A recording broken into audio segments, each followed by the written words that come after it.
ठीक आहे, ते आता आणखीन काही सिद्ध झालं नाही. जोपर्यंत सिद्ध होता नाही त्याच्याबद्दल प्रतिक्रिया देणं चुकीचं होईल.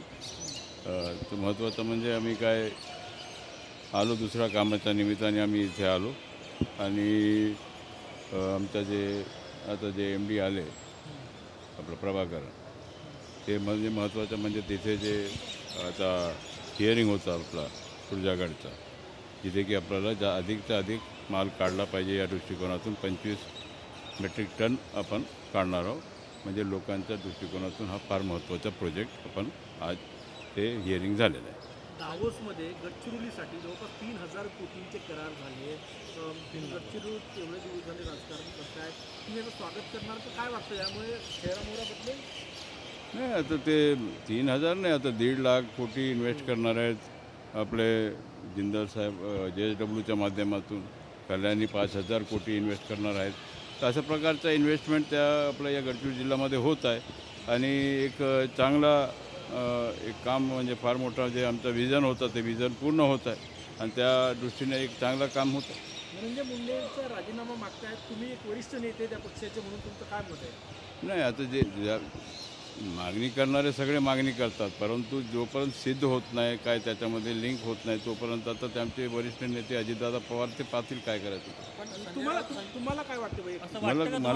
मला काय वाटायचा प्रश्नच नाही. ते निर्णय घेणारे ते अधिकारी आहेत, ते त्यांच्याकडे अधिकार आहे, ते निर्णय घेतील. संजय राऊतांनी मोठा दावा केला आहे की धनंजय मुंडे प्रकरणामध्ये कोणताच निर्णय जे आहे ते शेवटपर्यंत होणार नाही, असा दावा त्यांनी. नाही, असं ते म्हणत असतील, त्यांचं ते मत आपलं व्यक्त करत असतील, परंतु निर्णय दादा जे काय असेल ते योग्य निर्णय घेतील. स्थानिक स्वराज्य संस्थांच्या निवडणुका आहे, राष्ट्रवादी पक्षाची कशी तयारी काय?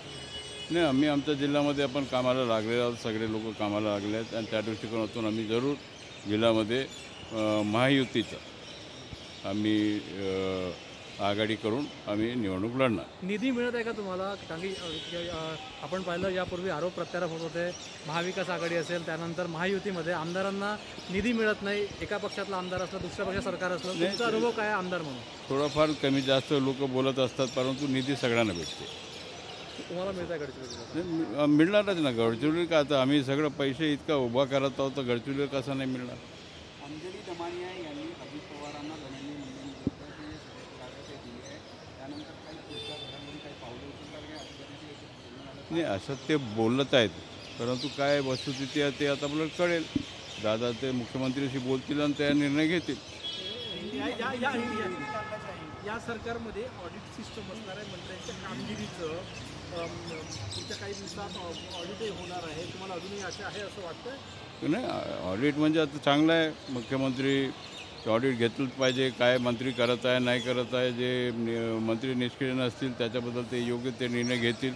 एक ऑडिट सिस्टीम चांगलं आहे, म्हणजे एक कुठेतरी एक चांगला व्यवस्था होत आहे. नवीन लोकांना संधी मिळेल का या ऑडिट नंतर असं वाटतंय? आता ते नवीन लोक वेट अँड वॉच 2.5 years. जी हाँ, बोलिए. अंजलि दमानिया ने अजित पवार जी को सबूत दिए हैं धनंजय मुंडे के खिलाफ, पार्टी की तरफ से स्टेटमेंट आए नहीं, सबूत तो दिए हैं करके आप बता रहे, मैं भी सुन रहा हूँ, परंतु वो सबूत में कितना दम है, उसमें कुछ है क्या वस्तुस्थिति? अगर है तो कार्रवाई होगी.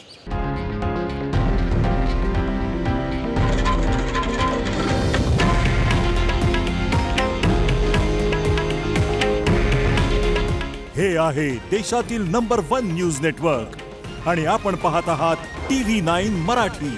काळजी तुमची, हित महाराष्ट्राचं.